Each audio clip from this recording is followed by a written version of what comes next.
Olá, meu irmão, olá, minha irmã, que a paz do Divino Mestre Jesus continue reinando em nossos corações. Já passamos do meio-dia e foi agora que me foi possível gravar este vídeo.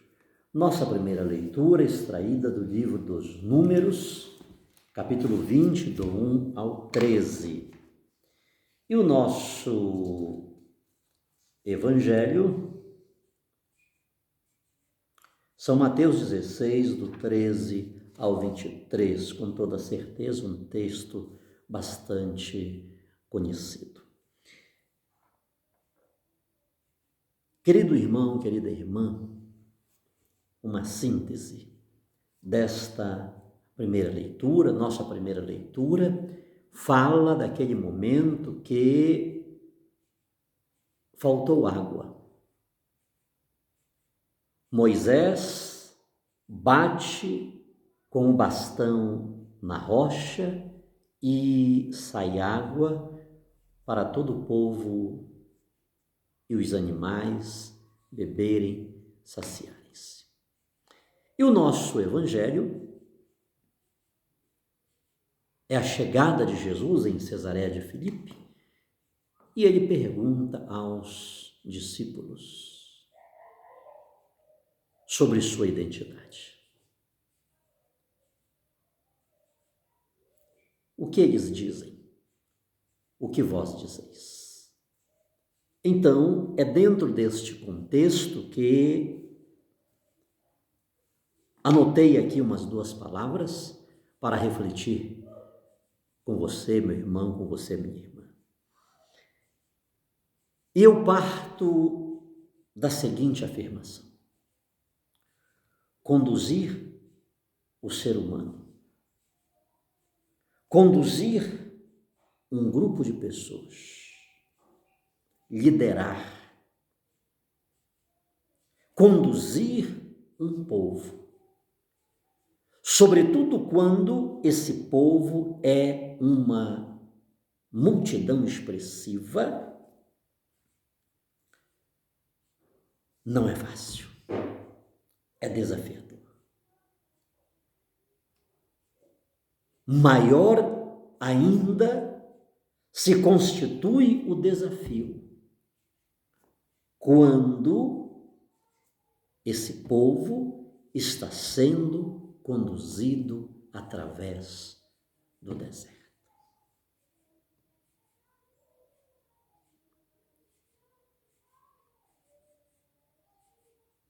Isso é muito sério, queridos irmãos. Parece que nestes dias, esta palavra, claro, dependendo de onde você olha o texto, de onde quer vê-lo, eu estou esses dias querendo muito vê-lo a partir do líder. Desde o momento que Moisés desce com as tábuas da lei, as quebra da primeira vez, né? A grande diferença entre Arão e Moisés.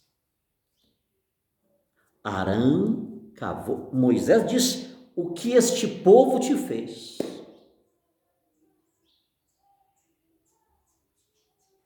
Para que o tragas tamanha maldição. Era uma multidão. Aquele povo era uma multidão. Arão era um só. Embora Arão tenha colocado a culpa no povo, foi esse povo aí que me constrangeu, que me coagiu, que me encostou na parede. A palavra de Moisés foi diferente. O que essa multidão, o que esse povo, o que essas pessoas fizeram-te?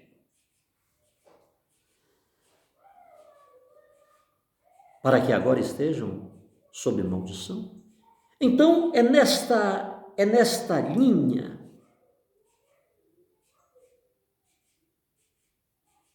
que quero olhar esses textos, até porque há poucos dias celebramos São João Maria Vianney. Até porque ontem vimos Moisés e Elias, símbolos da lei e dos profetas. Junto com Jesus Cristo, aquelas três figuras manifestam-se diante de três apóstolos: Pedro, Tiago e João. Então a liderança aqui parece que ela está sendo chacoalhada, está sendo mexida. Então a primeira palavra: não é fácil ser líder de uma família. Não é fácil liderar uma família. Não é fácil ser um professor, uma professora, um diretor, um executivo.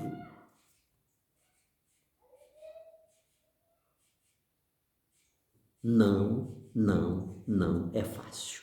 Repito-me, sobretudo quando esta caminhada dá-se no deserto. E o que não falta hoje são desertos. E é perante esses desertos que o líder é chamado para conduzir o povo.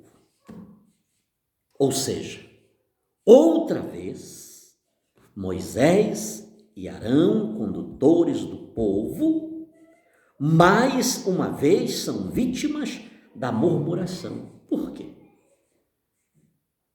Porque não tinha água para eles, para os animais. Depois leia o texto.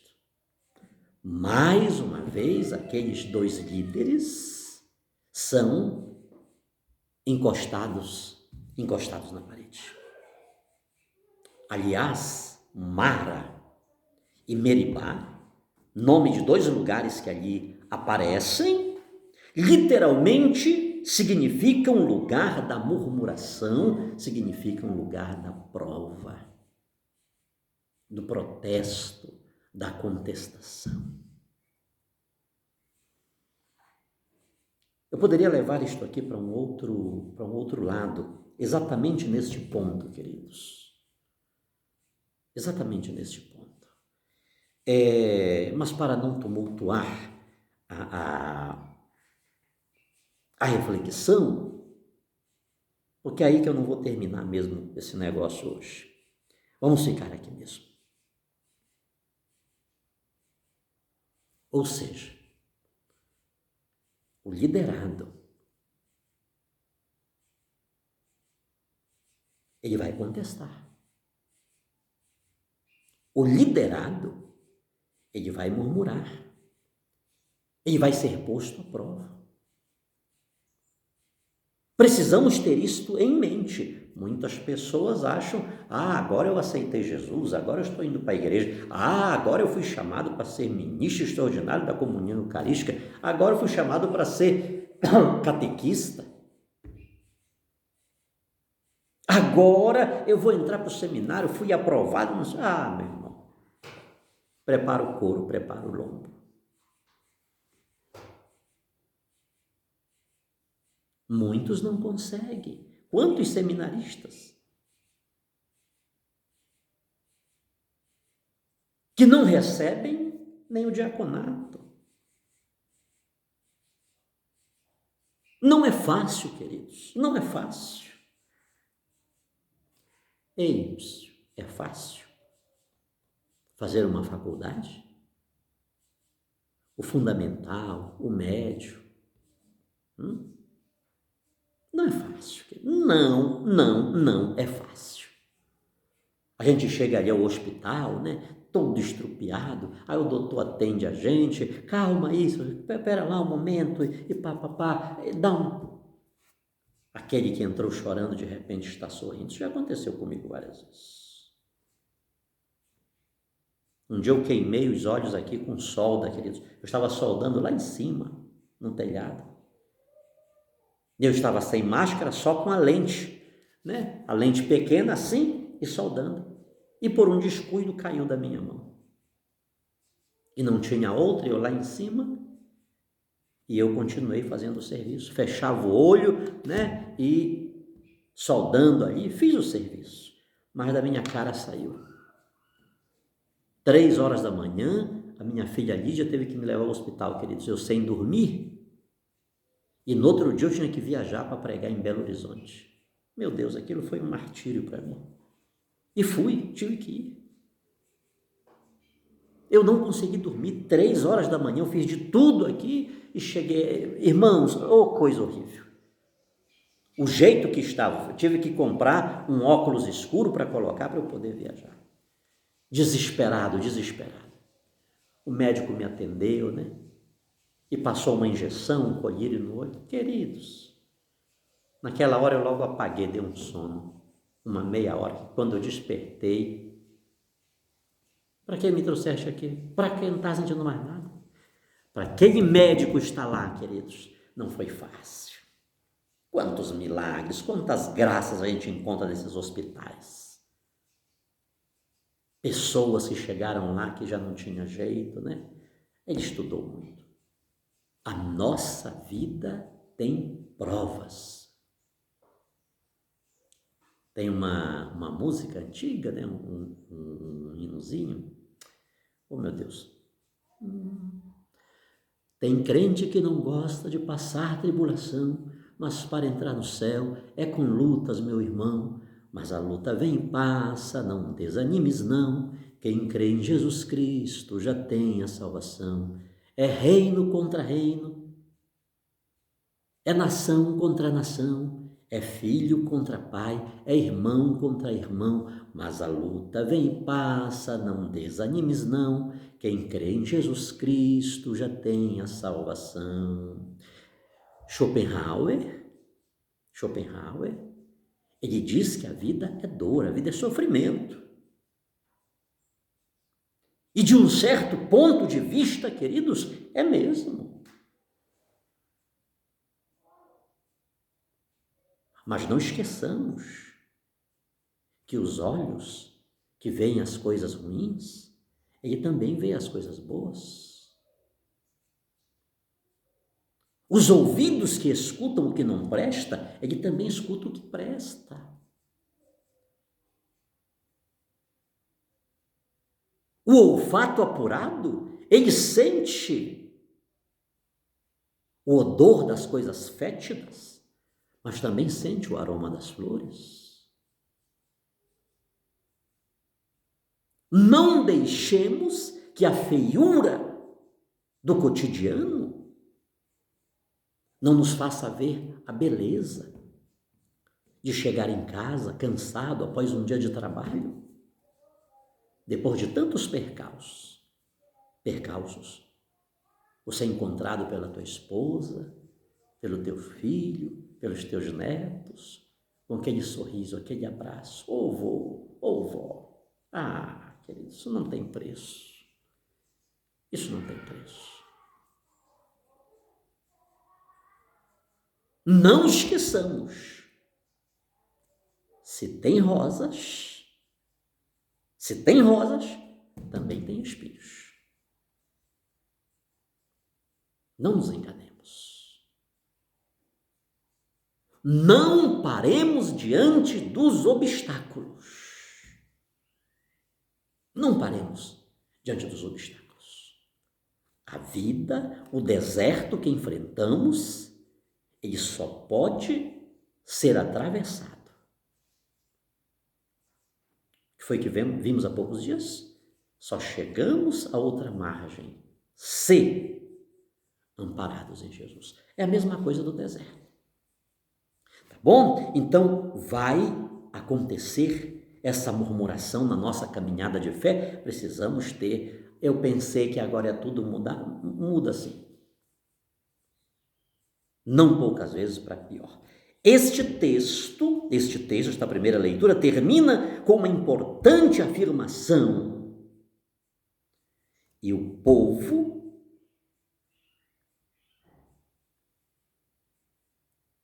questionou contra Deus. E Deus respondeu-lhe com a sua santidade. E os filhos de Israel litigaram contra Deus. Porque a contestação a Moisés e Arão era diretamente a Deus.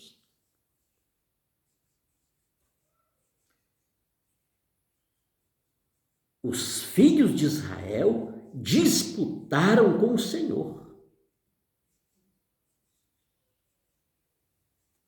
Interessante a última frase. E ele lhes mostrou a sua santidade. Meu irmão amado, meu irmão querido, o que estamos respondendo para o povo? O povo questionador, o povo protestador, o povo faminto, o povo sedento. Já disse-lhes que eles não tinham por que murmurar contra Moisés. Arão já tinha as credenciais de que merecia uma contestação, porque ele amaldiçoou o povo com a atitude dele. Moisés não. O autor faz questão de dizer que ele era o homem mais manso da terra, um homem irrepreensível. Era o líder perfeito.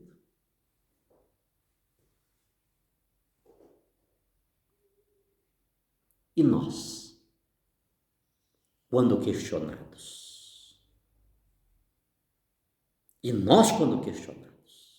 o que temos feito?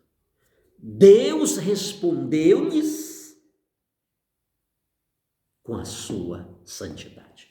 Moisés, toca lá na rocha, deu água para o povo. Pensemos nisto, queridos. Pensemos nisto. Se muitos líderes tivessem ou se deixassem pautar por estas narrativas bíblicas, são tantas mensagens, queridos, mas não poucas vezes é cômodo nós extrairmos apenas o amargo, apenas o fel. Deus manifestou-lhes a sua santidade. Esta santidade de Deus, que Deus manifestou para o povo lá em Mar, lá em Meriba, ela revelou-se plenamente em Jesus de Nazaré. Quem é Jesus? Quem é Jesus para os homens? Para aqueles que não andam conosco, o que as pessoas lá fora dizem de mim? E por último, e vós? E vós? Por uma revelação extraordinária, Pedro definiu.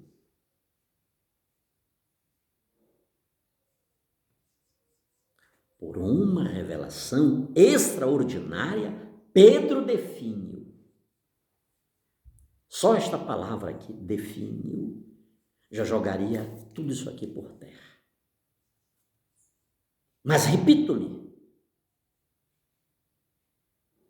foi uma revelação direta do Pai. Ou seja, como o povo, do mesmo modo que o povo viu a luz de Deus no rosto de Moisés, e por isso creu na palavra de Moisés. O que ele está dizendo é verdadeiro, porque o rosto dele está mostrando uma luz que não é daqui, não é desta dimensão, porque a pele do seu rosto está brilhando, porque ele está transfigurado.